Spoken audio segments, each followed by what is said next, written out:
Hello, good morning, good afternoon, everybody, depending on where you are in the world. Welcome to the latest in our series of Hedgeweek webinars. Today, we're going to be looking at a core topic of digital asset management using yield products and protocols in the digi asset space. Obviously, we've had an awful lot of involvement with the space this year. We've hosted an event in New York, an event in London, and soon to be hosting an event in Singapore as well, catering to the needs of hedge fund management firms primarily, who are either already in the space or investigating the space as well. And using yield products is one of the key topics of conversation that comes up at all these events. Managers are looking to de-risk their exposure to digital assets. They're looking to generate additional returns on top of the underlying performance of digi assets. And even though the space has been a roller coaster this year, people are still actively engaging on this topic and asking questions. So we felt with the able support of Bullish that we should take a close look at it today and really drill down into how it works, what are the possibilities, what are the risks, and how you can build up your infrastructure so you can actually gain exposure to yield products via a new fund or bolting it onto an existing vehicle. We've got a great panel to help us deal with this today. Before we plunge in with the first question, I'm going to ask the panel to introduce themselves briefly, starting with Justin. Hi, I'm Justin Schultz. I'm head of trading product at Bullish.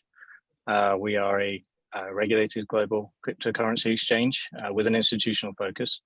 But what really sets us apart, I think, is the way that we've combined a traditional exchange with some of the more exciting innovations from DeFi, particularly automated market making, which I'm sure we'll discuss later. The idea is that customers can earn income from idle assets by being a market maker themselves. Thank you. Thank you, Justin. And Jasmine. Hi, Jasmine Burgess, COO and CRO of One River Digital Asset Management. We are a dedicated asset manager for the digital space, have been in traditional asset management for 10 years. One of the sort of interesting sort of nuances as to how we approach things is everything has to have regulatory clarity before we're moving through the spectrum. So we've started with very basic product and we're moving with the herd to bridge what are traditional finance sort of views and concerns through onto the crypto space. Thank you, Jasmine. And Ren. Hi guys, I'm Ren. I'm the portfolio manager for a DeFi fund at BK Coin Capital. So BK Coin is a crypto hedge fund based in New York, started off in 2018. Our goal is to become the best active managers in the crypto space. Previously, I ran 2 yield farming portfolios at a smaller crypto hedge fund, one market neutral and one market long. So I've done a lot of within the DeFi space. Thank you, Ren. And Alec. Hi, everybody. I'm Alec Got. I'm a founding partner at Nickel Digital. I'm a monetary economist by training, and I taught at the LSE. Since I worked at a couple of TradFi hedge funds in my past lives, and in 2019, with 2 other founding partners, we launched Nickel Digital. We currently manage just over $200 million of assets across 4 institutional funds with a team of about 35 people, mostly quants, developers, and a dedicated DeFi team. Thank you, Alec. And just a few housekeeping notes before we start. We want to try and make this as engaged as possible. Feel free to use the question function at the bottom of your screens and ask the panelists questions at any time. I can ask those questions during the panel or at the end of the panel, but we always want to try and help with any sort of burning issues or any sort of clarifications that the audience would like us to provide. So really quickly, I mean, we've had lots of questions about this space all year round. We've done a whole host of white papers. As I said, we've hosted events, and yield products come up a lot. And I think it's fair to say that unless you're really plugged into the space, unless you're really au fait with the space, initially it's a hard one to explain. So before we jump into the questions and before we talk to the managers, Justin, I was hoping for you almost to give a quick one-on-one in terms of an overview of the yield products that are available, how Bullish view the space, why they're attractive at the moment to managers looking for either better returns or diversification. It'd be great just to get a really, really quick overview, and I think we can take the rest of the panel from there. Sure, yeah, I'd love to. Okay, so I think in terms of, certainly if you think about this in terms of volume, I think the 3 main yield products that we see in DeFi right now are probably lending, staking, and automated market making. There are certainly others. There seems to be new ones every day, but right now I think those are probably the three main ones. Quickly go through those. I think lending is probably quite obvious. There's certainly a demand for digital assets, both and fiat currencies for centralized exchanges like Bullish, and the on-chain equivalent stablecoins in DeFi itself. Obviously, borrowers might want to make leverage trades, or they avoid selling their collateral to make some other trade. But really, the yield is coming from borrowers paying lenders. Staking is interesting. This is very DeFi. This is where the chain or the protocol itself is rewarding the asset holders for ultimately for locking up their assets for some period of time. Effectively, it's paying for your opportunity cost. The reasons to do that, usually sort of a mix of security and or economics. So the most recent one, topical one, would be Ethereum proof of stake merge recently. That was a change in the way that the protocol works, and yeah, the idea is that anyone staking their Ethereum gets paid more Ethereum in the future. The protocol is paying the stakers. So again, with staking, the protocol itself is paying the yield to the stakers. And finally, I think that the other main third leg of the stool is automated market making. This is kind of Bullish's forte as well. It wasn't invented by DeFi, but it was certainly popularized by DeFi. We think we've taken a next step there. Talk about that later, hopefully. But really, the way that automated market making works is you're putting two assets together to work to supply liquidity to in a market form. You know, somebody wants to convert from one asset to the other. The automated market making system will use a deterministic rule to convert from one to the other. So day to day, you as the asset holder, as the participant in that, as the contributor to that pool, don't really have any say in the prices. You're not adjusting the prices yourself. The system is doing it for you. And in return for taking on the risk of potentially the market moving up or down, and you're generally on the wrong side in the short term, you get a reward, which is the fees that the traders are paying for you for that liquidity. So the idea is that the traders are paying the income to the liquidity providers. I think those are probably the three main areas of DeFi returns right now. I think unless other panelists would like to add to that. Well, I was going to go to the panelists actually. I mean, in terms of those variances and those different types of DeFi returns, of yield returns. I mean, in terms of Jasmine, your firm, for example. I mean, how did you first get involved with the space? You know, what instruments are you using, and you know, how have you been looking at yield products for diversification and for return purposes? Yeah, absolutely. I mean, we obviously started with the spectrum of passive tokens, so funds that just gave access to Bitcoin and Ethereum that were, you know, higher in liquidity and didn't have a lot of the proponents of what the grantor trusts issues were. Then moved along the spectrum and said, okay, well, there are a lot of institutions out there, having spoken to quite a number of them, who literally cannot hold crypto as constitution to their entire spectrum of docs. Or can they, you know, get their head around the security aspect, adding new custodians, or all of these sort of other proponents? Yet the crypto, ecosystem was very much starved of fiat. So the yields there were just incredible in terms of just your simple traditional lending to the bigger players in this space. Now, they were new. There's a lot of transparency issues in terms of what's going on with a lot of the balance sheets of the crypto players. So having collateralized lending made a lot of sense, which means you're basically lending on top of token pools that they have, so Bitcoin and Ethereum. Because these institutions don't want to touch the tokens, you have a tri-party mechanism where the fund doesn't own or touch any of those tokens, albeit when there is an issue on default, you're looking at a 24-hour risk. You can have the tri-party custodian completely dissolve that and return US dollars to the fund. So it was the very lowest risk spectrum of entry for these guys to really get and garner a lot of the incredible yields that were available in the space through last year. Interestingly, we've seen quite an interest, like a new trend of that. We see these with cycles. So when Bitcoin and Ethereum and everything's going gangbusters and there's high sentiment for the price action, the futures prices, not only in the CME, but internationally, are all upwards sloping, which basically means that there is a high basis. So that's the sort of second low risk element to earning yield here. You're basically selling the futures against your spot and just letting that carry run down. And so you can earn anywhere. I mean, we were seeing yields of kind of around the 12 to 14% only sort of 8 to 10 months ago. Now that yield is negative because the yield curve is negatively sloped.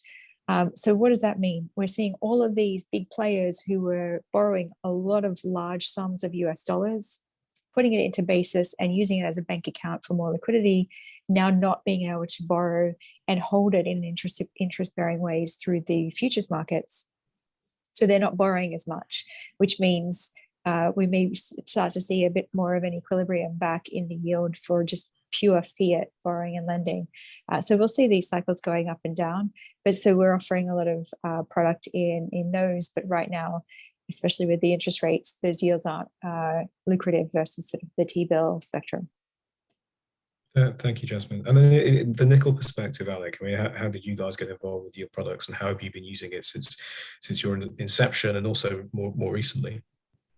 Yeah, so I think, I can really speak to this the CFA perspective that Jasmine has spoken about a little bit, where we started our journey in crypto by launching an arbitrage fund and then quickly after launched a multi-manager diversified alpha fund. And these are our two largest and I would say institutionally most interesting vehicles. And the cash and carry and funding trading that Jasmine was talking about are very much the bread and butter of this, with all sorts of layers of alpha that we have built on top. And while these trades maybe have dried up, there, for the time being, at least at this part of the cycle, there has certainly been an uptick in other alphas you can exploit. And this starts from basic inefficiencies between markets all the way through sort of unexplored factors that are already exploited in traditional finance to maybe factors that don't simply exist in traditional finance because the markets have slightly different characteristics. For example, exchanges work on a pre-funded basis, which means that accounts have to get liquidated, which leads to certain volatility spikes across the order books that high frequency-ish traders can take advantage of. And also just novel sources of alpha. So, the data availability in the space is great. All exchanges make data available fully to all to the public, which means that there's this very competitive spectrum of strategies that everybody has access to, as long as they have the correct infrastructure and as long as they have the appropriately smart team of people looking at, they have access to exploiting. So there's definitely quite a lot of interesting things going on there. And I think, when it comes to the DeFi side, I think that continues to be very exciting. So I think, again, the yields in the space have moved around with the cycle for sure. And it takes much more effort and much better infrastructure and due diligence to really understand the risk you're underwriting now in the bear market as compared to what you had to do when the market was moving up. We, of course, will go through cycles of this, and that will always be the case. But I think, and during the downturn, you really get to see sort of which managers and which types of strategies are really benefit from it hugely, but maybe don't get hit so much on the downside, versus the ones that simply underwrite risk that are unreasonable as you go through the whole cycle. Thank you, Alec. And in terms of the BK approach, Ryan, it'd be great just to get a really quick overview, and then we can really drill down into the topic. Yeah, sure. So as far as yield products, right, I think it's definitely split into CFI and DeFi, and you have to fundamentally realize that there's a very huge difference in approaches between CFI and DeFi. Right? CFI, I can go on a centralized exchange, I can do margin lending, I can do my cash and carry, basis trades, funding rate arbitrages. DeFi, both in terms of the opportunities out there, there's a lot of similarities too, CeFi, but there's also entirely new paradigms and opportunities in generating yield within DeFi, right? It takes a different set of resources, a different set of infrastructure, and probably a lot of firms have started out with building the infrastructure on CeFi just because that's a lot more efficient. There's aggregators, there's order execution management systems and whatnot. But I think firms, especially in the last 2 years, have started to realize that there's been a lot more inefficiencies within the DeFi space that are still waiting to be exploited. Obviously, this year you've seen probably a lot of the yield within the DeFi space has come down relative to 2021, 2020. But those inefficiencies still exist. And I think a lot of firms, ourselves included, are looking at it from the perspective that you set up the infrastructure for DeFi going forward. And whenever the market turns for the better, whenever you get more DeFi activity, you get more liquidity, whenever you get real sustainable demand for a lot of the tokens that happen on DeFi, then that's where you're basically setting yourself up to basically capture a lot of this yield going forward in the long run. Thank you, Ren. And I mean, Justin, I mean, we're lucky today on the panel. We've got managers who are sort of at the forefront of this space. You know, BK, One River, Nickel. In terms of the questions you're getting from the wider space, obviously there is a lot of interest. But how much interest have you seen this year, particularly with all the volatility, and what types of questions are you getting? Because a lot of those managers are on the call today or on the webinar today. So it'd be great to sort of just almost in aggregate present to them, you know, what are the 3 or 4 questions you're getting and how you were dealing with those? Well, it's interesting. We're still, I think, fairly early in this space. There's a lot of background knowledge that is required by institutions in order to get them comfortable, and they're still building that knowledge up. So we do a lot of sort of education. I guess this kind of presentation is one. But the kinds of questions we're getting are, you know, how can we mitigate some of the risks? Like there's certainly risks with any kind of yield strategy, but you know, DeFi brings its own unique risks. So there's a lot of interest in that. Also, with these new kinds of strategies, these new options that they have for earning income, you know, how can they incorporate those into existing workflows, existing fund mandates, etc. So, you know, we're seeing interest really from a broad spectrum of customer types. We as a centralized exchange have a probably quite a different view to some of the panelists, but you know, traders looking for liquidity, unique liquidity, low risk investors who might be interested in more of like a balanced portfolio. They want some exposure to crypto. They don't want Delta One. They're interested in sort of a 50-50 approach, but with the additional benefit of yield. Through to quants who have, you know, specific views on the time frame, a particular time frame, and looking at kind of range bound trading strategies that they can employ over these different market situations. You know, obviously, crypto's trended sideways for quite a long time, so you can looking for strategies to capitalize on that. But you know, it's not just external input either. We have Bullish Treasury is using these products to itself as an arm's length customer to generate yield as well. So we're getting feedback and questions both from externally and internally. Thank you, Justin. That's really clear as well. And in terms of the rest of the panelists, I mean, you've spoken about your experience of yield in terms of how you first gained exposure to yield products, what you're using at the moment. Just for the benefit of the managers who are watching today, in terms of how you approach the space, are you including these products in existing funds? Are you launching new fund vehicles to accommodate them?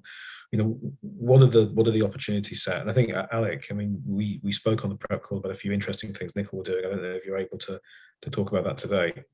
Yeah, so we have very much taken the approach of you know, of educating our investors into the space that we are very, very excited about. So when we launched Nickel, we started with a digital arbitrage fund, which is, you know, a CeFi trading focused market neutral fund. So anybody who understands fixed income arbitrage could walk in here and ask us about the trades we were doing, and they would understand pretty much all the trades that we're doing with a little bit of maybe FX market making on top of it, FX like market making on top of that.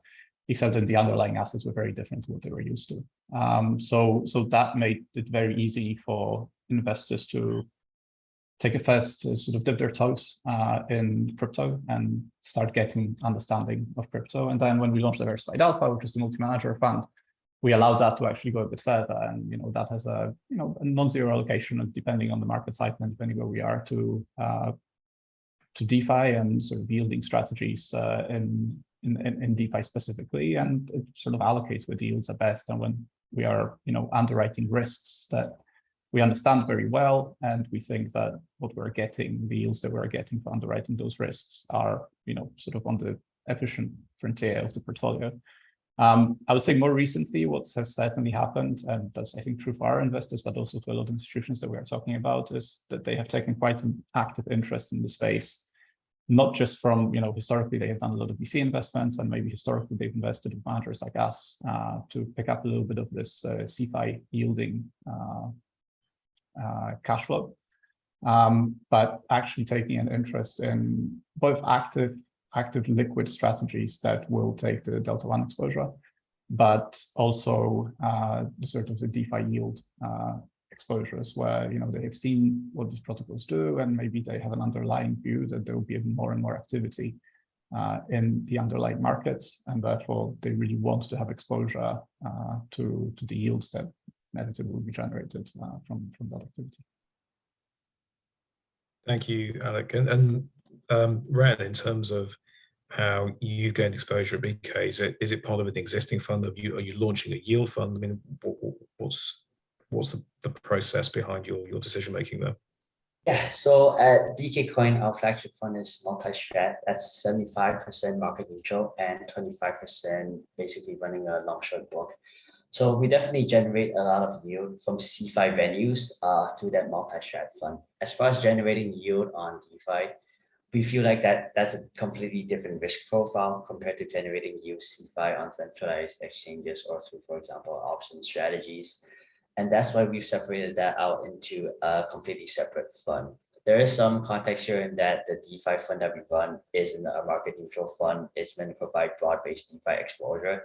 But even if we did want to generate yield on DeFi, we don't think that's a suitable component to do for our multi-strat fund. And there's also a similar issue of capacity problems of generating yield purely on DeFi. With the scale that our multi-strat flagship fund is at, it's really hard to generate meaningful yield on DeFi at the moment, and so we decided to segregate that to another fund.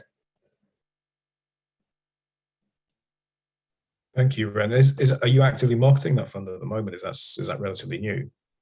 Yeah, it's relatively new. BK Coin has done a lot of stuff in the CeFi space, and DeFi is just a new thing that we're trying to build out. We strongly believe in the growth in DeFi, whether that's yield, lending, borrowing, or on-chain derivatives, exchanges, and whatnot. So we're really taking the time and resources to put that out. Thank you. And we've spoken a little bit about allocators, and we can talk about how you're explaining the concept of yield products to allocators in terms of educating them. And Justin, you've explained how you're doing that for the actual managers as well. Jasmine, in terms of One River, how are you investing in this? Is it bolted onto something existing, or is it a new launch, or an existing fund that you have that just trades yield products? And yeah, it'd be great to get some context. Yeah, absolutely. So the income fund itself is just borrowing lending. The passive funds always have a share class which allows staking or some yield proponent. So for Bitcoin, that doesn't mean you can't stake, obviously. That means you can put it into a borrower's pool with those people who've got equity training. It basically means you can lend that out at a yield. Now, people in Bitcoin are looking for multiple X's rather than an extra 2%. So we don't see that as a popular sort of investment strategy. Howbeit, we had probably about 95%, so over 350 million of our Ethereum fund in the staked share class before the merge. So we've been following that quite heavily, and the returns there have been quite lucrative, as well as our opportunities fund where Solana and Tezos were staked. So staking is always a proponent that we add as a share class to any of the strategies we're doing. We have an index, so we offer that as non-staked and staked. The reason that we are offering it in a non-staked version is people may not want the liquidity proponents. Typically in the index, for example, there are tokens that need to be locked up for 28 days. And so that just really changes the spectrum of how we're looking at redemption and subscription cycles.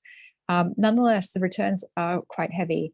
The other concerns in staking for a lot of the institutional players is that there are ECI components. So if you're basically staking is you're validating nodes. So anytime any of the protocols are creating what they call a block, you are validating that it's accurate, and they will slash you for inaccuracy or bad actor behavior. So it keeps everything in check, and it's what makes these platforms the trusted systems that they are.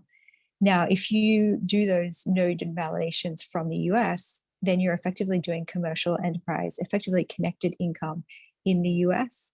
And all of our funds are set up to allow for both onshore and offshore investors. And offshore investors don't typically want to pay the US government tax for earnings that they're doing that should just be literally in the cloud or in space. So we're really hard pressed to find great quality validators offshore that we can trust, that are in neutral zones to add to that. And yeah, I think we're finally, after a couple of years of looking for those, seeing a lot of quality offerings in that space. Thank you. And you mentioned the return profile as well. Some of the questions that are coming in sort of align with the next point, really. We have one question saying, do you believe yields in DeFi will return once the market has a more bullish sentiment again? And to what extent? And when on our prep call, we all spoke about, can yield products help you earn across varying market conditions? The search for yield, does it de-risk other digital asset digi-asset classes? I mean, how do you guys view that? And maybe, Ren, we can go to you on that one first. Yeah, I think definitely any yield generating strategy, especially when you're doing it on DeFi, performs better during bull market. And that's solely because a lot of the yield within DeFi isn't very sustainable. It doesn't come from any organic demand. It's all boosted from basically token emissions.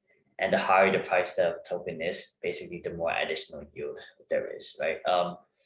So, I mean, everyone that does yield farming on chain within DeFi sort of recognizes the game that they're playing. It's sort of just a game of musical chairs. You want to rotate your capital in and out of any yield farming protocols. Sure, there may be some protocols that are slightly more blue chip, so to say, they provide a baseline yield.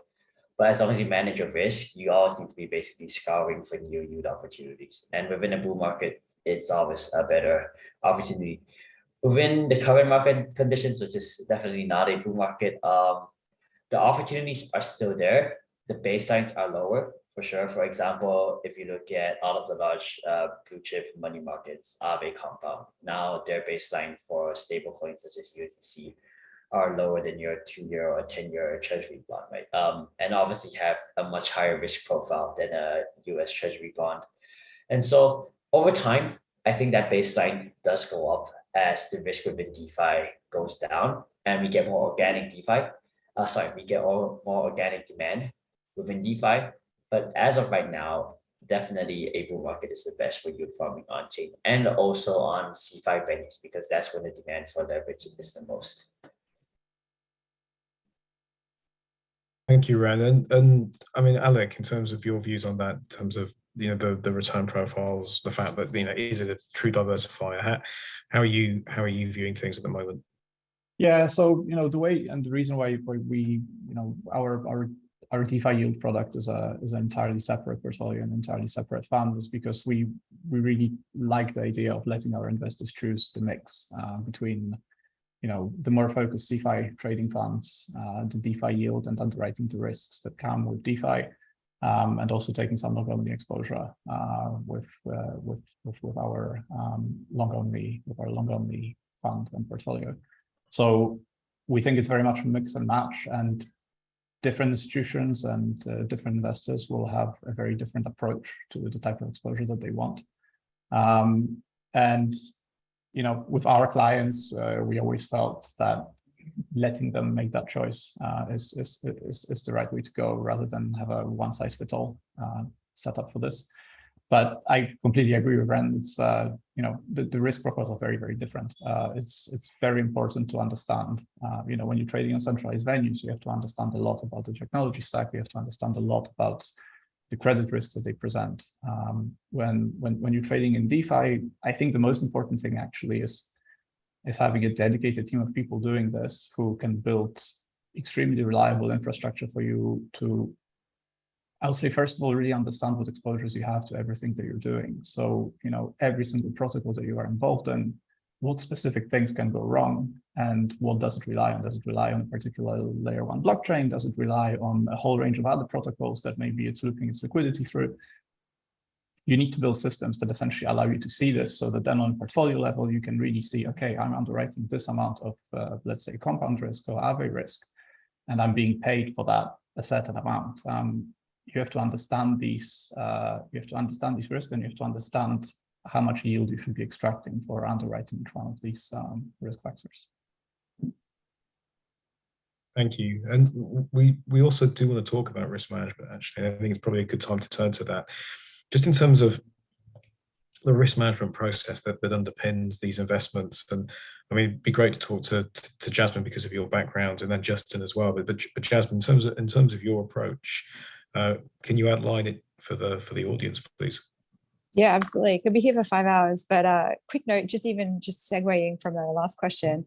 You think about TradFi in the most liquid of times, everything's sort of going well, and then you get these big liquidity crunches. And the first thing that gets sold are the most liquid of all of the assets. So you can get these very liquid emerging markets bonds that don't move price at all. And so you sit there going, okay, well, that means I've got no risk. Well, the reality is it just means that there's been no price validation on the fact that that is an asset that people can't liquidate for cash purposes. When you move to the more liquid spectrum, like you can in DeFi for lending, you can get out quickly, which means you're actually changing the spectrum of your risk from being very extreme tail default risk to losing a little bit to try and get out quickly. And so that's what we've seen happening in the DeFi market with yield compression, is that the players just don't come to the table, but you haven't seen a lot of defaults really hit the market. So it changes the systemic risk, and that's the incredible proponent of DeFi, is it's allowing borrowing and selling in a more liquid fashion, as well as being able to have some collateral there in the event of default, so your losses are far lower. So in terms of the spectrum of credit and lending, the risks are a lot lower, but there are higher risks, obviously. I mean, naturally, liquidity. So in the yield space, if you're comparing it to TradFi credit, then it's much more liquid. If you're comparing it to just holding and owning your tokens and looking at price discovery and capital gains, the yield component really detracts your liquidity, not only in staking, but also with lending, borrowing, putting it into DeFi platforms and AMMs. One of the natural things that we see as a big risk too is just the scalability. Like, how much can you really put in there? If you can get a track record at 10 million, which looks great, can you really take that to 400 million and create a fund around that? And the answer in a lot of times is no. And Rin has done an incredible job at doing a lot of work to find all the various different DeFi platforms that are giving yield, to get in and out, to understand the MetaMask institutional steps, to get the stuff in there and out. So it literally is not for your faint at heart to get through all the regulatory head tape and technology risks, cyber risks as well. Now, the largest bit is the regulatory and legal headaches. So there are, in DeFi platforms, a lot of the AML KYC proponents that scare institutions off entirely. You don't really know who you're borrowing and lending against. You don't know if you're conflating capital from sanctioned nations in with capital that is green. And so there is a lot of effort being put into having these incredible technologies built where you have being passported with your wallet to be able to enjoy and be an AML KYC green-lit person before jumping in there. So once we see that happening, we're going to be in with gusto. That's the one thing that's holding us back from really doing a lot of the AMM and staking properties on DeFi platforms.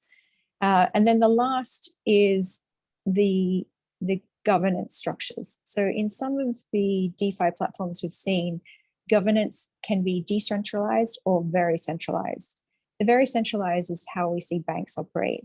The decentralized can get dangerous because it's unnatural to think that anyone who's built and coded in laws and rules for how a body will act for any situation going forward for the next 10 years has been able to think through everything that could potentially happen.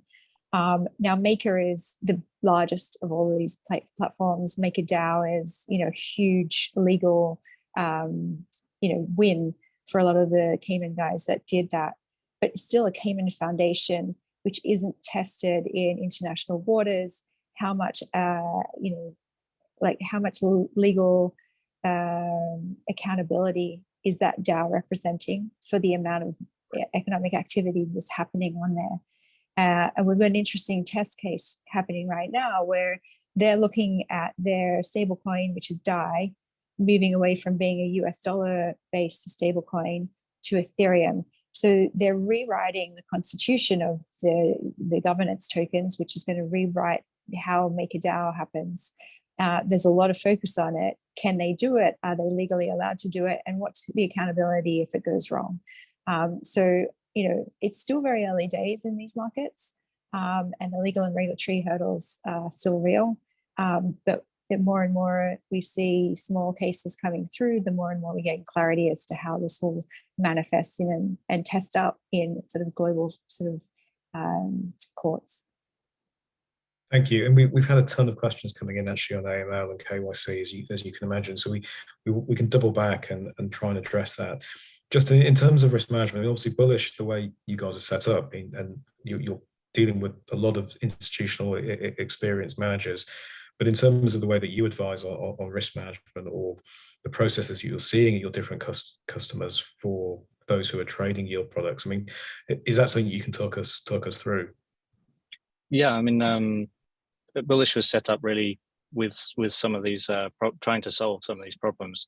So I think the two aspects for risk management, and I kind of touch on both of them hopefully, but from the market side, I think it's been covered well. We've already discussed some of the risks that you get from being a staker or from providing liquidity to an automated market making engine. Those risks are well understood. They're well modeled, and if you wish, you can pay to hedge against those risks. So I think it was mentioned earlier by Alec, like you can put yourself wherever you want on that optimum portfolio kind of curve.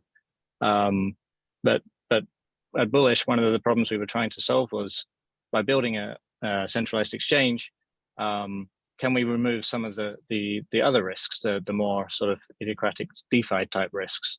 And Jasmine's touched on those already, with the KYC AML, when you deposit to a contract, you're not going to get any form of contract with yield, generating yield. You're not going to get back the same coins you've deposited. That your the coins you put in may be green, as Jasmine said, but they're not coming out necessarily green. It's difficult to make those guarantees, and of course, people are working hard to solve that. But there are already solutions. You can go to a centralized exchange where every single one of your counterparties has gone through all of the same, very strict KYC AML rules, and every single deposit also has been checked. And that's really where we thought that there's value to bring the AMM technology to a centralized environment. You're getting exactly the same yields, the market movements that generate the yields in the decentralized environment exist just as, you've got exactly the same market movements here in a centralized environment, but you get a lot more comfort around the fact that, you don't have to worry about both the counterparty, but also things like contract risk, or, they call it rug pulling, where the developer changes the code, in a clever way, or even is attacked. That there are risks intrinsic to DeFi that institutional managers need to be very aware of, and they can be mitigated by various mechanisms. We have, we believe, mitigated basically all of those kind of idiosyncratic risks. I could go on. There are all sorts of issues like rehypothecation, liquidity cascades, etc. But that's where we're very happy to have the conversation and explain the approach that the managers can take to solving some of these problems. Thank you, Tristan. That's really clear as well. And it ran, Alec, in terms of the whole risk management part of this. I mean, I don't know if Jasmine and Justin have covered everything, or if you guys have a sort of distinct view from your own chairs at your respective businesses. Well, I'm happy to jump in with just maybe one or two comments. You know, you obviously, I would say at some point providing liquidity to these protocols, whether you do this using a centralized exchange, you're underwriting a risk, the credit risk of that centralized exchange. If you are doing this on chain, you are underwriting mostly the risk of the smart contract being exploited in some way, either by somebody who wrote it or maybe an external party. I think there are distinct risk profiles. I think there is merit in deploying capital in both of these ways. But I think this is maybe the key lesson, that the risks of DeFi are distinct and that they need to be very, very well researched and understood. And I would say often they are not. A lot of people involved in the space, especially on the retail side, they tend to look for a high APY number and deploy capital. And I think that's exploitable in some ways. And I think the more appropriate way is to build out a research team and to build out a deep understanding of the code and what risks you're specifically underwriting with every investment you make on chain. Yeah, just to be talking about something that Alec pointed out too. One of the great things about DeFi is its composability, right? But with composability also comes the layering or compounding of risk. You really need to know what you're underwriting, what type of risk you're taking. A lot of people will, for example, try to generate yield on a certain DeFi protocol, and they're like, okay, all I need to do is look at that DeFi protocol, look at the audits, look at the smart contract, that's it. But if we really think about all that goes into a DeFi protocol, it's not just that protocol's code, it's the tokens that are utilized on that protocol. It's the bridge that's used to bridge those tokens to a particular blockchain network. It's the blockchain network itself that validates those transactions. There's a multitude of risk involved, and like Alex said, it's a completely different risk profile. And so at BK Coin, at least, we definitely go very deep on the due diligence process. We try to go through every single level of risk, wherever or whatever token, smart contract, protocol touches that, we'll look into it before safely allocating some capital to that. Thanks, Ram. Just to double back on the KYC and AML stuff. I mean, we've had about 5 questions on this, and I'm going to try and summarize what everybody's saying. But it's essentially we are a large regulated manager. We are in TradFi, and we're really interested in this stuff. But we are worried about the KYC and AML pressures around DeFi. Is there a way around that, or are we still exploring that? And I mean, Jasmine, with your compliance hat on, you must have thought long and hard about this. Yeah, absolutely. If we could find a scalable solution, that's sort of the alternate. So there are incredibly scalable DeFi investments that are not doing the AML KYC. And then there are smaller guys that are really doing a lot of the AML KYC proponents. So Bullish are helping on that channel, Aave Pro. So you have these small little windows, but it's sort of this chicken and egg situation where no one's willing to go into those because they're still nervous about it, even though they're doing the AML KYC aspects, because it's only one of the many risks that go along with this. Yet they're not scalable. So even if we were to do an incredible amount of work, we could probably put in 15 to 28 million area and build in all the smart contracts to make sure that we're pulling trades out if there's a whale that comes in, and doing all of the risk elements and layers that we need to do to manage that article. But so 2 or 3 people hired to manage 28 million and all the fee costs for launching a fund doesn't really give institutions the access that they want to. So we're going to see it. It's going to be a creepy slowly thing, but there will be more incredible technologies that come out where you've got Solidus and Aventus and the people who are monitoring the wallets for nefarious activity and where they've been able to get their coins from. Once we have a passport system for wallets, then it's universal where you can start trading from, so that you are able to trade directly with another wallet, knowing that you're only a greenlit wallet, etc. So we're getting there on a macro scale, but there are micro elements that are coming. It's just not scalable yet. Thank you. And Justin, a Bullish working on anything? I mean, I'm guessing you're constantly working on anything to solve those issues.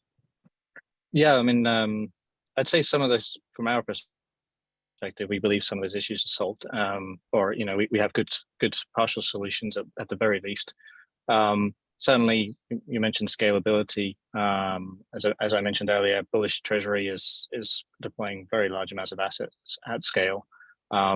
We've only been live for less than a year, but we've traded over $120 billion on our exchange, and the vast majority of those dollars were against the automated market making engine. So I do believe that some of the scalability issues that you would have with DeFi, and actually the additional risks that you get with DeFi, MVE and MEV, and that these visibility issues are solved, we believe, with a centralized exchange. They've been solved. That's how they historically have been solved. Yeah, I think the regarding KYC AML, I mean that's really where the safety aspect comes from. And to touch on one other point earlier, you can solve some of the credit risk, the counterparty risk, at least within a centralized exchange, just by having the right legals in place. By making sure that at all times the customer's assets are, the beneficial owner of those assets is still the customer. So if you set up things in the right way to begin with, at least some of those additional risks are also mitigated. I hope that does answer the question. It does, thank you. And I think we've covered a lot today. Before we wrap up, I was going to ask the panel to make a few predictions, really. I mean, this year's been a roller coaster, but given the opportunities in the space, if we revisit this time next year, will you see more fund launches? Will you see more allocators, particularly institutional allocators, interested in investing in funds that have a DeFi and a yield component? And where do we go to next? And maybe start with Jasmine, then go to Ren, then Alec, and then round off with Justin. So Jasmine, if you want to take a crack at that one. Sure, I'll try and make it fast too. So the growth in DeFi platforms will definitely continue. The yields have compressed in all other aspects of yield, but the DeFi is the place to get yield still. One of the other areas that I see changing a lot, and this has been kind of critical with a lot of the protocol developers we've been talking to in the last couple of weeks, is the use case element. So the use cases that are coming out for each of these protocols are really the focus of these guys. So obviously Polygon's doing all this work with Disney and Starbucks and a lot of Fortune 500 companies. We're going to start to see this really hit the everyday nature of what we're doing. And so we're going to see the economics of these tokens really change and get, sort of the amplification in normal society that, we were always expecting. What that will start to do is garner a new world of, I trust those tokens and I see value in those tokens. And we're going to start to see more borrowing and lending across wholesale banks, Fortune 500 companies, and the way that they're managing their treasury, and the borrowing and selling across those places on very select and specific DeFi platforms. That may not be accessible to the investor community. We're always watching to see where that will be. But I see that being something over the next year. And we just had 5 days ago, the Brookings Institute confirm that they're looking at CBDCs and potentially CBDCs that will be fit for wholesale banking as distinct from everyday individuals. So that's confirming what we've been hearing on the street as the sort of next layer of where DeFi is going to start being taken. Thank you. And really quickly, Ren. Yeah, I think over the next few years or perhaps 10 years, as you see more real world assets come on chain, they'll be able to facilitate a lot more liquidity, activity, demand, and of course that brings along the yield within the space. And I think as far as institutions coming to the space, the ETH merge helped a lot because there's a lot of coverage on the ETH merge. Now you sort of have like a baseline yield within the DeFi space that a lot of people are coming into it. And of course, that brought a lot of attention. And I think people are still figuring out, both in terms of hedge fund managers and institutional allocators. There were a lot of funds that started out in probably 2020 or 2021 that probably didn't do so well in 2022, or perhaps even blew up. But it's an educating process, right? Both for the manager's side and for the allocator's side. So I'm still quite bullish on yield, whether both on CeFi or on DeFi. Thank you, Renan. Alec.